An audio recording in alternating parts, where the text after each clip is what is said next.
नमस्कार दोस्तों, आप सभी का स्वागत है आपके अपने ही चैनल बेस्ट एजुकेशन पर। दोस्तों आज की वीडियो में डिस्कस करेंगे हम चाइल्ड डेवलपमेंट बाल मनोविज्ञान का मॉक टेस्ट नंबर 9। ठीक दोस्तों, आज की जो क्लास है ये दोस्तों हमारी 9वीं क्लास है। इससे पहले दोस्तों हमने 8 क्लासेस कंप्लीट कर ली हैं बाल मनोविज्ञान सीडीपी से। अगर आपने वो नहीं देखी है तो आप लोग चैनल की प्लेलिस्ट में जाइए, वहाँ पर आपको सारी सारी क्लासेस मिल जाएंगी। या फिर दोस्तों इस वीडियो के नीचे जो डिस्क्रिप्शन बॉक्स होता है वहाँ पर मैं सभी वीडियोज़ का लिंक दे दूँगा, तो आप लोग वहाँ से भी देख सकते हैं, वहाँ से भी तैयार कर सकते हैं। बहुत ही इंपॉर्टेंट और सेलेक्टेड क्वेश्चन के साथ हैं। प्रत्येक क्वेश्चन को अच्छे से डिफाइन किया गया है, प्रत्येक कॉन्सेप्ट को अच्छे से क्लियर किया गया है। तो आप लोग अच्छे से लगाइए और अपनी तैयारी को बेहतर से बेहतर जरूर बनाइएगा। यूपी टेट के लिए रामबाण है, यूपी टेट 2026 की हम तैयारी कर रहे हैं। यूपी टेट में 30 प्रश्न दोस्तों आपके पूछे जाते हैं सीडीपी से, तो उन्हीं की तैयारी कर रहे हैं। तो आप लोग अच्छे से देखिए और अपनी तैयारी को बेहतर से बेहतर बनाते रहिए। आज का वीडियो भी हमारा बहुत ही इंपॉर्टेंट रहने वाला है। टॉप 30 क्वेश्चंस को डिस्कस करेंगे। सारे क्वेश्चंस बहुत ही इंपॉर्टेंट होंगे आपकी परीक्षा की दृष्टि से। यूपी टेट के लिए रामबाण होंगे, तो आप लोग वीडियो को अच्छे से वॉच करें, एंड तक देखिएगा, क्लास में अंत तक बने रहिए, प्रत्येक क्वेश्चन को लगाइए और लास्ट में कमेंट करके जरूर बताइएगा वीडियो कैसा रहा, क्वेश्चंस कैसे रहे, आपका स्कोर क्या रहा, आपने 30 में से कितने क्वेश्चंस को सही किया। पेपर 1 और पेपर 2 दोनों के लिए ही इंपॉर्टेंट हैं क्वेश्चंस, ठीक है, क्योंकि पेपर 1 में भी 30 क्वेश्चंस आपके सीडीपी से पूछे जाते हैं और पेपर 2 में भी 30 क्वेश्चंस आपके सीडीपी से पूछे जाते हैं। तो दोनों ही परीक्षाओं के लिए समान रूप से इंपॉर्टेंट है क्वेश्चंस। तो वीडियो को शुरू करते हैं बिना किसी देरी के। क्वेश्चन नंबर 1 है, आपकी स्क्रीन पर कमेंट कीजिएगा कौन सा ऑप्शन सही हो जाएगा। क्वेश्चन नंबर 1 है, थॉर्नडाइक का सिद्धांत निम्न में से कौन सी श्रेणी में आता है। थॉर्नडाइक का सिद्धांत निम्न में से कौन सी श्रेणी में आता है। व्यवहारात्मक सिद्धांत, संज्ञानात्मक सिद्धांत, मनोविश्लेषणात्मक सिद्धांत, या दोस्तों इनमें से कोई नहीं। बताइए इनमें से कौन सा ऑप्शन सही हो जाएगा क्वेश्चन नंबर 1 के लिए। सभी क्वेश्चंस बहुत ही इंपॉर्टेंट हैं, तो आप लोग अच्छे से देखें और अपनी तैयारी को बेहतर से बेहतर जरूर बनाएं। ठीक है दोस्तों, और प्रयास अगर अच्छा लगे तो वीडियो को लाइक और शेयर जरूर कीजिएगा। चैनल पर नए हैं तो चैनल को सब्सक्राइब कर लीजिए, साथ में बेल आइकन प्रेस कर लीजिए, जिससे कि सभी वीडियोज़ का नोटिफिकेशन आपको सबसे पहले मिले। ठीक है दोस्तों, तो थॉर्नडाइक जो कि दोस्तों आपके अमेरिका के निवासी हैं, अमेरिका के मनोवैज्ञानिक हैं। इन्होंने दोस्तों प्रयास एवं भूल का सिद्धांत दिया था, या प्रयास एवं त्रुटि नामक सिद्धांत का इन्होंने प्रतिपादन किया, जिसका प्रयोग दोस्तों बिल्ली पर किया था। किस पर किया था दोस्तों, इन्होंने बिल्ली पर अपना प्रयोग किया था। तो दोस्तों इनका जो सिद्धांत है, थॉर्नडाइक का जो सिद्धांत है, वो दोस्तों आपका व्यवहारात्मक सिद्धांत है। ठीक है, व्यवहारात्मक सिद्धांत, थॉर्नडाइक एक जाने माने व्यवहारवादी मनोवैज्ञानिक थे। ठीक है दोस्तों, तो इन्होंने व्यवहारात्मक सिद्धांत का प्रतिपादन, मतलब इनका जो सिद्धांत है वो व्यवहारात्मक सिद्धांत की श्रेणी में आता है। ठीक है, तो यहाँ पर हमारा ऑप्शन नंबर 1 बिल्कुल राइट होगा क्वेश्चन नंबर 1 के लिए। थॉर्नडाइक एक जाने माने व्यवहारवादी वैज्ञानिक हैं, अतः उन्होंने सीखने की व्याख्या व्यवहारवादी सिद्धांतों के अनुकूल की है। ठीक है, इस चीज़ को आप लोग याद रखिएगा। इनका जो सिद्धांत है प्रयास एवं त्रुटि का सिद्धांत है, और प्रयोग जो किया था वो बिल्ली पर किया था। तो आप लोग अच्छे से याद रखिएगा, आपसे पूछा जाएगा। थॉर्नडाइक कहाँ के निवासी थे, तो दूसरी आपके अमेरिका के थे, ये भी आपसे पूछा जाता है। तो यहाँ पर हमारा ऑप्शन नंबर ए बिल्कुल राइट रहेगा, व्यवहारात्मक सिद्धांत। ठीक है, थॉर्नडाइक का सिद्धांत जो है वो किस श्रेणी में आता है, तो दोस्तों व्यवहारात्मक सिद्धांत की श्रेणी में। ऑप्शन नंबर ए हमारा बिल्कुल राइट हो जाएगा। चलिए नेक्स्ट क्वेश्चन देखते हैं। क्वेश्चन नंबर 2, सीखने के वक्र किसके सूचक हैं। सीखने के प्रति सूचक हैं, सीखने की मौलिकता के सूचक हैं, सीखने के गत्यात्मक स्वरूप के सूचक हैं, या दोस्तों सीखने की रचनात्मकता के सूचक हैं। बताइए इनमें से कौन सा ऑप्शन सही हो जाएगा क्वेश्चन नंबर 2 के लिए। सीखने की प्रगति के सूचक, सीखने के वक्र सीखने की प्रगति के सूचक होते हैं दोस्तों। ठीक है, आपके सीखने के जो वक्र हैं वो दोस्तों क्या है, वो सीखने की प्रगति के सूचक होते हैं। ठीक है, तो यहाँ पर हमारा ऑप्शन नंबर ए बिल्कुल राइट है दोस्तों क्वेश्चन नंबर 2 के लिए। सीखने के वक्र किसके सूचक हैं, सीखने की गति के सूचक। ऑप्शन नंबर ए हमारा बिल्कुल राइट होगा क्वेश्चन नंबर 2 के लिए। चलिए नेक्स्ट क्वेश्चन देखते हैं। क्वेश्चन नंबर 3, क्वेश्चन नंबर 3 है, व्यक्तित्व का सामाजिक अधिगम सिद्धांत किसने दिया था। व्यक्तित्व का सामाजिक अधिगम सिद्धांत किसने दिया था। बंडूरा और वाल्टर ने, डॉलर्ड और मिलर ने, या दोस्तों कार्ल रोजर्स ने, या दोस्तों यूंग ने। बताइए इनमें से कौन सा ऑप्शन सही हो जाएगा। व्यक्तित्व का सामाजिक अधिगम सिद्धांत किसने दिया, तो दोस्तों ये आपका अल्बर्ट बंडूरा और दोस्तों वाल्टर ने दिया था। ठीक है दोस्तों, किसने दिया था, अल्बर्ट बंडूरा और वाल्टर ने। व्यक्तित्व का सामाजिक अधिगम सिद्धांत और वाल्टर द्वारा 1900 बंडूरा और वाल्टर द्वारा 1977 में दिया गया था। कब आया था दोस्तों, ये आपका 1977 में आया था। ठीक है, तो इस चीज़ को आप लोग याद रखिएगा। जबकि दोस्तों डोनाल्ड, ये आपके जो डोनाल्ड और मिलर जो हैं, इन्होंने दोस्तों आपको किसका सिद्धांत दिया, तो इन्होंने अनुकरण अधिगम सिद्धांत दिया।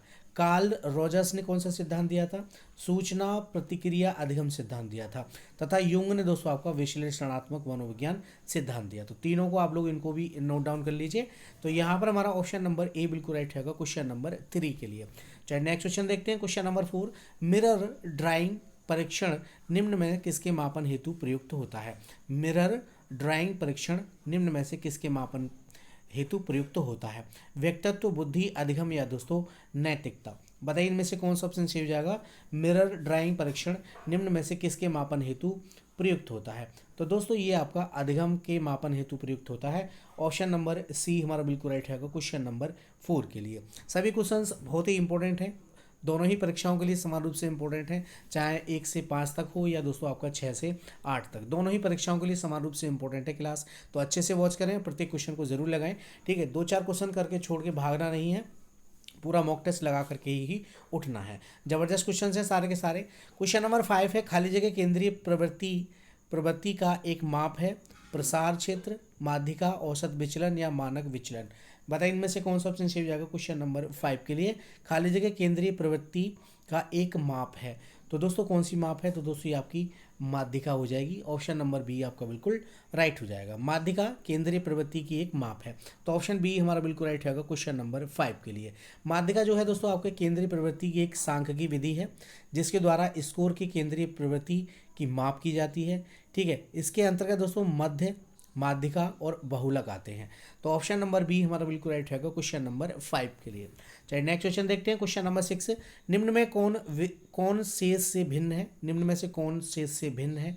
ठीक है, TET, 16 PF, cloud picture test या दोस्तों ड्रॉ ए मैन टेस्ट। बताइए इनमें से कौन सा ऑप्शन सही हो जाएगा, कौन सा इनमें से भिन्न है?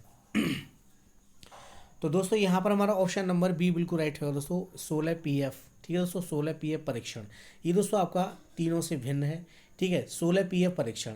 अन्य 3 विकल्प TAT cloud picture test, draw a man test, ये तीनों दोस्तों आपके प्रशिक्षित तकनीकी हैं, जबकि 16 PF जो है कैटल द्वारा निर्मित व्यक्तित्व परीक्षण टेस्ट है, ठीक है दोस्तों।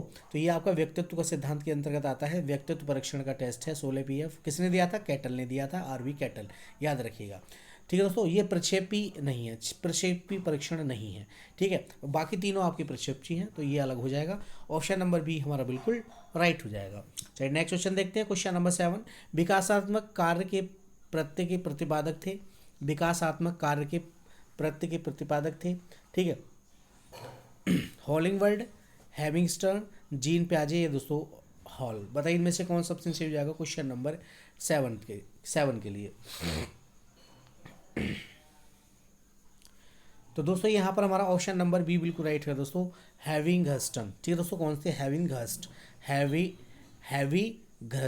ठीक है। ये कहाँ के थे? तो दोस्तों ये आपके कहाँ के थे दोस्तों? अमेरिकी शिकागो यूनिवर्सिटी के प्रोफेसर, ठीक है, अमेरिका के थे, ठीक है। विकासात्मक कार्य के प्रति के प्रतिपादन इन्हीं को माना जाता है। तो ऑप्शन नंबर बी हमारा बिल्कुल राइट होगा क्वेश्चन नंबर 7 के लिए। चाहे नेक्स्ट क्वेश्चन देखते हैं, क्वेश्चन नंबर 8, सृजनशीलता की पहचान हेतु किसने सृजनात्मक चिंतन परीक्षण का निर्माण किया? ठीक है, सृजनशीलता की पहचान हेतु किसने सृजनात्मक चिंतन परीक्षण का निर्माण किया? मैरीफील्ड, टॉरेंस, कॉल एवं ब्रूस या कैंट ने। बताइए इनमें से कौन सा ऑप्शन सही हो जाएगा क्वेश्चन नंबर 8 के लिए?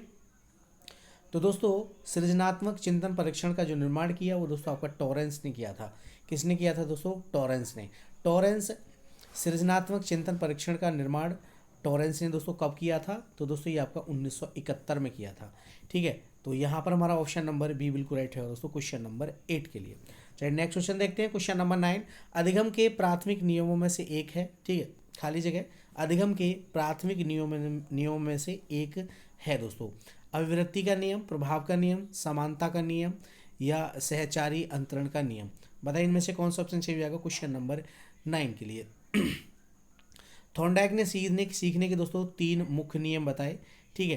कितने नियम बताए दोस्तों? 3 मुख्य नियम बताए उन्होंने, तत्परता का नियम, प्रभाव का नियम और अभ्यास का नियम। तो इनमें दोस्तों हमारा जो प्रभाव का जो नियम है ये दोस्तों आपका मुख्य नियम में से एक है। तो ऑप्शन बी हमारा बिल्कुल राइट होगा क्वेश्चन नंबर 9 के लिए। चलिए नेक्स्ट क्वेश्चन देखते हैं, क्वेश्चन नंबर 10, निम्न में से किसने अन्वेषण के उपागम का उपयोग किया जाता है। ठीक है, निम्न में से किसमें अन्वेषण के ऊर्ध्व उपागम का उपयोग किया जाता है? केस अध्ययन में, प्रयोगीकरण में, सर्वेक्षण में, या दोस्तों अंतर्वर्षण में। बताइए इनमें से कौन सा ऑप्शन सही हो जाएगा क्वेश्चन नंबर 10 के लिए। तो दोस्तों यहाँ पर हमारा ऑप्शन नंबर ए बिल्कुल राइट है दोस्तों, केस अध्ययन में। ऑप्शन नंबर ए हमारा बिल्कुल राइट होगा क्वेश्चन नंबर 10 के लिए। चलिए नेक्स्ट क्वेश्चन देखते हैं, क्वेश्चन नंबर 11। जब व्यक्ति का एक परिस्थिति का अधिगम दूसरी परिस्थिति में उसके सीखने तथा निष्पादन को प्रभावित करता है तो उसे कहते हैं। जब व्यक्ति का एक परिस्थिति का अधिगम दूसरी परिस्थिति में उसके सीखने तथा निष्पादन को प्रभावित करता है तो उसे क्या कहते हैं? चिंतन कहते हैं, स्मृति कहते हैं, अधिगम अंतरण कहते हैं, दोस्तों बौद्धिक विकास कहते हैं। बताइए इनमें से कौन सा ऑप्शन सही हो जाएगा क्वेश्चन नंबर 11 के लिए। तो यहाँ पर दोस्तों हमारा ऑप्शन नंबर सी बिल्कुल राइट है दोस्तों। जब व्यक्ति का एक परिस्थिति का अधिगम दूसरी परिस्थिति में उसके सीखने तथा निष्पादन को प्रभावित करता है तो उसे दोस्तों अधिगम अंतरण कहते हैं। ठीक है दोस्तों, क्या कहा जाता है? अधिगम अंतरण कहा जाता है। तो ऑप्शन नंबर सी हमारा बिल्कुल राइट है क्वेश्चन नंबर 11 के लिए। चलिए नेक्स्ट क्वेश्चन देखते हैं, क्वेश्चन नंबर 12। जी वालस के अनुसार सृजनात्मक चिंतन का प्रथम चरण होता है। ठीक है, उद्वन, उद्भाषण, मूल्यांकन, या दोस्तों उपक्रम। बताइए इनमें से कौन सा ऑप्शन सही हो जाएगा? जी वालस के अनुसार सृजनात्मक चिंतन का प्रथम चरण होता है। तो दोस्तों ये होता है आपका उपक्रम। क्या होता है दोस्तों? उपक्रम। ठीक है, प्रथम चरण सृजनात्मक चिंतन के चरण जो हैं 4 चरण हैं। पहला है उपक्रम, दूसरा है उद्भवन, तीसरा है उद्भाषण और चौथा है दोस्तों मूल्यांकन। ठीक है, तो इसमें हमारा ऑप्शन नंबर डी बिल्कुल राइट है दोस्तों, ये प्रथम चरण है। ऑप्शन नंबर डी आपका बिल्कुल करेक्ट हो जाएगा।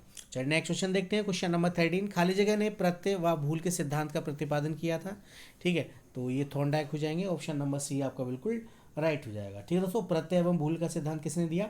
थॉर्नडाइक ने दिया था। ये अधिगम का सिद्धांत है आपका, और इसको दोस्तों प्रतिपादित जो किया गया था वो 1898 में किया गया था। कब किया गया था? 1898 में। इन्होंने इस सिद्धांत के लिए प्रयोग जो किया था वो बिल्ली पर किया था। इस चीज़ को आप लोग याद रखिएगा। तो ऑप्शन नंबर सी हमारा बिल्कुल राइट है क्वेश्चन नंबर 13 के लिए।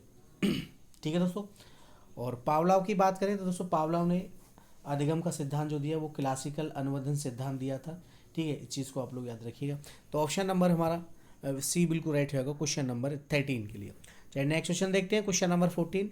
व्यक्तित्व व्यक्ति के अंतर्गत उन मनोशारीरिक गुणों का गतिशील संगठन है जो पर्यावरण में उसके अपूर्व समायोजन को निर्धारित करते हैं। उक्त परिभाषा देने वाले हैं। ये परिभाषा किसने दी थी?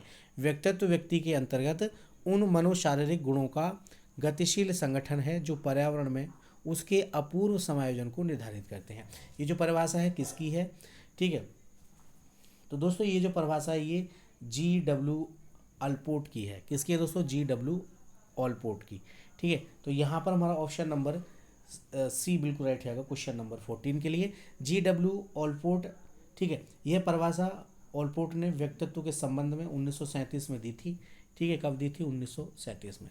डेट भी याद रखिएगा क्योंकि फैक्ट बेस्ड क्वेश्चन ज़्यादा पूछे जाते हैं यूपी टेट में, तो हो सकता है सीधी डेट ही पूछ ले ज़्यादा डीपली, है ना, क्योंकि आजकल देख ही रहे हो आप उत्तर प्रदेश में उल्टे सीधे पेपर बन रहे हैं, है ना। तो आप लोग अच्छे से तैयार करिएगा, डीपली देखते रहिए। तो ऑप्शन सी हमारा बिल्कुल राइट होगा क्वेश्चन नंबर 14 के लिए। सभी क्वेश्चंस बहुत ही इंपॉर्टेंट है, सेलेक्टेड क्वेश्चंस लेकर के आया हूँ, तो आप लोग अच्छे से देखिए और अच्छे से तैयार कीजिएगा। ठीक है, और प्रयास अगर अच्छा लगे तो वीडियो को लाइक और शेयर जरूर कीजिएगा। चैनल पर नए हैं तो चैनल को भी सब्सक्राइब कर लीजिए, साथ में बेल आइकन प्रेस कर लीजिए जिससे कि सभी वीडियोज़ का नोटिफिकेशन आपको सबसे पहले मिले। ठीक है, क्वेश्चन नंबर 15 है, सीखने में पलायन आधारित है सकारात्मक पुनर्बलन पर, नकारात्मक पुनर्बलन पर, विलंबित पुनर्बलन पर, या पुनर्बल की निष्क्रियता पर। बताइए इनमें से कौन सा ऑप्शन सही हो जाएगा? सीखने में पलायन आधारित है। तो यहाँ पर दोस्तों हमारा ऑप्शन नंबर बी बिल्कुल राइट है दोस्तों, नकारात्मक पुनर्बलन पर। ठीक है, सीखने में पलायन का मतलब होता है दोस्तों भाग जाना। ठीक है, सीखने से जो भागता है वो नकारात्मक पुनर्बलन पर आता है। तो ऑप्शन नंबर बी हमारा बिल्कुल राइट है क्वेश्चन नंबर 15 के लिए। ऑप्शन बी आपका बिल्कुल करेक्ट हो जाएगा। ठीक है दोस्तों, सीखने में पलायन नकारात्मक पुनर्बलन पर आधारित है।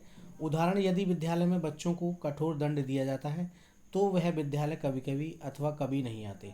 इससे सीखने में पलायन की समस्या उत्पन्न होती है। ठीक है, तो ऑप्शन बी हमारा बिल्कुल राइट होगा क्वेश्चन नंबर 15 के लिए। चलिए नेक्स्ट क्वेश्चन देखते हैं, क्वेश्चन नंबर 16।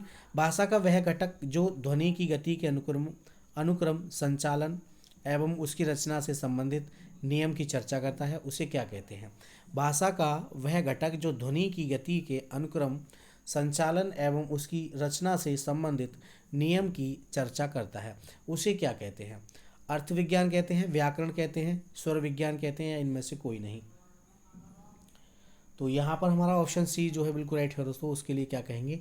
स्वर विज्ञान कहेंगे। ऑप्शन सी आपको बिल्कुल राइट हो जाएगा। चलिए नेक्स्ट क्वेश्चन देखते हैं, क्वेश्चन नंबर 17। वुडवर्थ के अनुसार स्मृति का आयाम नहीं है। वुडवर्थ के अनुसार स्मृति का आयाम नहीं है धारण, पुनः स्मरण, पहचानना या तर्क करना। बताइए इनमें से कौन सा ऑप्शन सही हो जाएगा? तो वुडवर्थ के अनुसार स्मृति का जो आयाम नहीं है वो है दोस्तों आपका तर्क करना। ठीक है दोस्तों, तर्क करना। ऑप्शन नंबर डी हमारा बिल्कुल राइट है क्वेश्चन नंबर 17 के लिए। ठीक है, चलिए नेक्स्ट क्वेश्चन देखते हैं, क्वेश्चन नंबर 18। क्वेश्चन नंबर 18 है टीएटी खाली जगह द्वारा बनाया गया है, रोसा, अल्पोर्ट, मैस्लो या मरे। बताइए इनमें से कौन सा ऑप्शन सही हो जाएगा?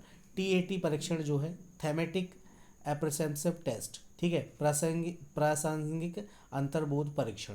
ठीक है, इसका जो निर्माण हुआ था वो दोस्तों आपका 1935 में हुआ था। ठीक है, ये जो टेस्ट है इसका निर्माण कब हुआ? 1935 में हुआ था। सीडी मॉर्गन तथा एचए मुरे ने की थी। ठीक है, यह परीक्षण प्रक्षेपीय ढंग से व्यक्तित्व मापन की विधि है। ठीक है, तो इसमें दोस्तों हमारा जो ऑप्शन डी है वो बिल्कुल राइट हो जाएगा, मरे द्वारा किया गया था। ठीक है दोस्तों, मरे द्वारा, एचए मरे। तो ऑप्शन नंबर डी हमारा बिल्कुल राइट होगा क्वेश्चन नंबर 18 के लिए। चलिए नेक्स्ट क्वेश्चन देखते हैं, क्वेश्चन नंबर 19। लक्ष्य निर्देशित व्यवहार में बाधा आना कहलाता है संवेग, अभिप्रेरणा, कुंठा या आक्रामकता। बताइए इनमें से कौन सा ऑप्शन सही हो जाएगा? लक्ष्य निर्देशित व्यवहार में बाधा आना क्या कहलाता है? तो दोस्तों कुंठा कहलाता है। क्या कहलाता है? कुंठा। ठीक है, इस चीज़ को आप लोग याद रखिएगा। ठीक है दोस्तों, लक्ष्य निर्देशित व्यवहार में बाधा आना कुंठा कहलाता है। ठीक है, तो यहाँ पर हमारा ऑप्शन सी बिल्कुल राइट होगा क्वेश्चन नंबर 19 के लिए। दोस्तों क्लास कैसी रही कमेंट सेक्शन में कमेंट करके जरूर बताएं, और दोस्तों अपना स्कोर मेंशन जरूर कीजिएगा। ठीक है, कितने क्वेश्चंस आपने सही किए 30 में से, तो मेंशन जरूर कीजिएगा। आप लोग देख के वीडियो को देख करके निकल जाते हैं, ना लाइक करते हैं ना ही कमेंट करते हैं, तो आप लोग कमेंट सेक्शन में कमेंट करके ज़रूर बताइएगा। क्वेश्चन नंबर 20 है आँख के रंग को कौन सा कारक प्रभावित करता है? इंपॉर्टेंट क्वेश्चन है दोस्तों। वातावरण, आनुवांशिकता, हार्मोन या समाज। तो आँख के रंग को दोस्तों कौन सा कारक प्रभावित करता है? तो दोस्तों आपका आनुवांशिकता करता है। कौन सा दोस्तों? आनुवांशिकता। ठीक है, तो ऑप्शन बी हमारा बिल्कुल राइट है क्वेश्चन नंबर 20 के लिए। चलिए नेक्स्ट क्वेश्चन देखते हैं, क्वेश्चन नंबर 21। आधार आयु निम्न में से किसके मापन से संबंधित है? ठीक है, आधार आयु निम्न में से किसके मापन से संबंधित है? तो दोस्तों ये जो आधार आयु है ये दोस्तों आपकी बुद्धि के मापन से संबंधित है। किससे दोस्तों? बुद्धि के मापन से। ऑप्शन सी हमारा बिल्कुल राइट है क्वेश्चन नंबर 21 के लिए। चलिए नेक्स्ट क्वेश्चन देखते हैं, क्वेश्चन नंबर 22। शिक्षक द्वारा कक्षा में डांट पड़ने पर छात्र यदि घर आकर अपनी छोटी बहन पर गुस्सा इजहार करता है तो यह किसका उदाहरण बनता है? विस्थापन का, उदात्तीकरण का, रूपांतरण का या प्रतिक्रिया निर्माण का। बताइए इनमें से कौन सा ऑप्शन सही हो जाएगा? शिक्षक द्वारा कक्षा में डांट पड़ने पर छात्र यदि घर आकर अपनी छोटी बहन पर गुस्सा इजहार करता है तो यह किसका उदाहरण बनता है? तो यह दोस्तों आपका विस्थापन का उदाहरण बनता है। ऑप्शन ए आपका बिल्कुल करेक्ट हो जाएगा क्वेश्चन नंबर 22 के लिए। चलिए नेक्स्ट क्वेश्चन देखते हैं, क्वेश्चन नंबर 23। निम्न में कौन सीखने के गेस्टाल्ट सिद्धांत से संबंधित है? गेस्टाल्ट सिद्धांत से संबंधित है पावलोव, स्किनर, थॉर्नडाइक या कोहलर। तो गेस्टाल्टवादी कौन है? तो दोस्तों ये आपके कौन कौन है? कोहलर एवं कोफका है, गेस्टाल्टवादी हैं। तो कोहलर का जो संबंध है वो किससे है? सीखने के गेस्टाल्ट सिद्धांत से। तो ऑप्शन डी हमारा बिल्कुल राइट है क्वेश्चन नंबर 23 के लिए। चलिए नेक्स्ट क्वेश्चन देखते हैं, क्वेश्चन नंबर 24। क्वेश्चन नंबर 24 है इरोस शब्द संबंधित है। इरोस जो शब्द है इस किससे संबंधित है?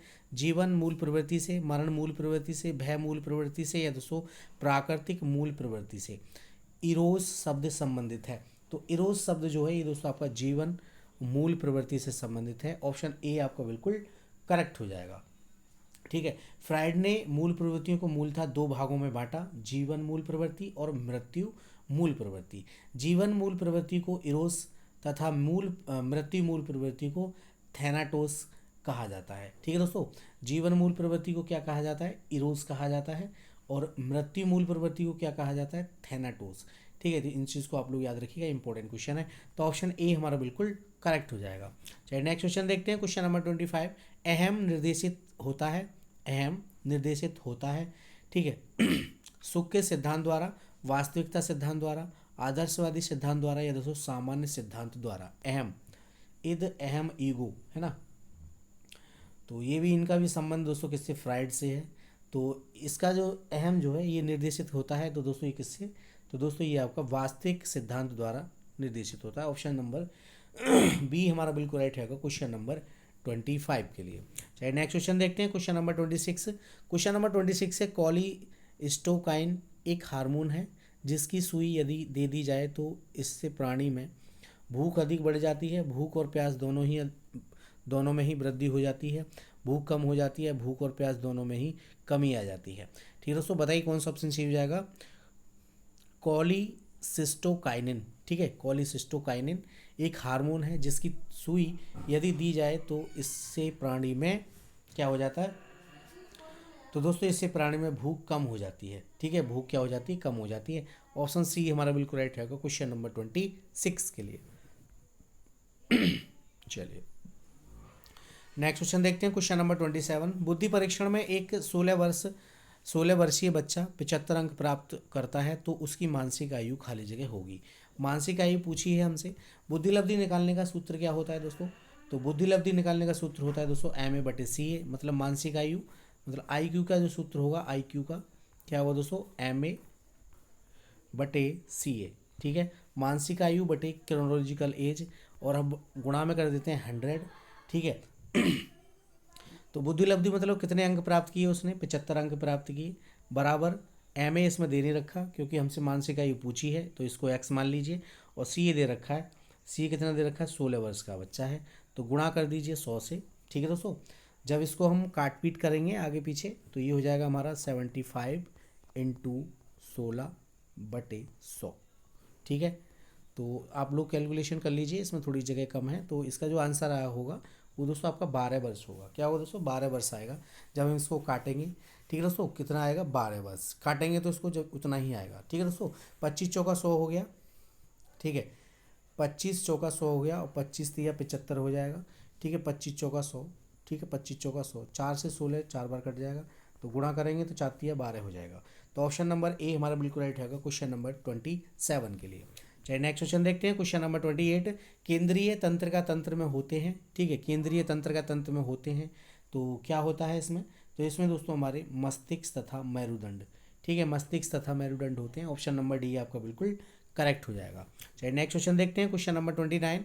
मनोग्रस्त बाध्यता विकृत एक, मनोग्रस्ती बाध्यता विकृति एक क्या है दोस्तों, तो दोस्तों ये आपकी चिंता विकृति है। क्या है दोस्तों, चिंता विकृति। ऑप्शन सी आपका बिल्कुल राइट हो जाएगा। चलिए नेक्स्ट क्वेश्चन देखते हैं, क्वेश्चन नंबर 30 और इस वीडियो का लास्ट। सामूहिक अचेतन का संप्रत्य खाली जगह द्वारा दिया गया था, सामूहिक अचेतन का संप्रत्य खाली जगह द्वारा दिया गया था। तो दोस्तों ये जो दिया गया था ये आपका युंग द्वारा दिया गया था। किसके द्वारा, युंग द्वारा। ठीक है, तो यहाँ पर हमारा ऑप्शन नंबर डी बिल्कुल राइट है क्वेश्चन नंबर 13 के लिए। युंग ने अचेतना को 2 भागों में बांटा है। ठीक है, व्यक्तिगत अचेतना और दोस्तों सामूहिक अचेतना। ठीक है, व्यक्तिगत अचेतना और सामूहिक अचेतना 2 भागों में बांटा, तो किसने बांटा, युंग ने। तो ऑप्शन डी हमारा बिल्कुल राइट है क्वेश्चन नंबर 30 के लिए। तो ये थी क्लास आज की 30 क्वेश्चंस के साथ CDP की। क्लास कैसी रही कमेंट सेक्शन में कमेंट करके ज़रूर बताएं। ठीक है दोस्तों, बहुत ही ज़बरदस्त प्रैक्टिस सेट है, तो आप लोग अच्छे से देखें, अच्छे से तैयार करें, और प्रयास अगर अच्छा लगे तो वीडियो को लाइक और शेयर कर दीजिए। चैनल पर नए हैं तो चैनल को भी सब्सक्राइब कर लीजिए। ठीक है दोस्तों, मिलते हैं अगली वीडियो में नए क्वेश्चन नए मॉक टेस्ट के साथ। तब तक के लिए जय हिंद, जय भारत, धन्यवाद दोस्तों।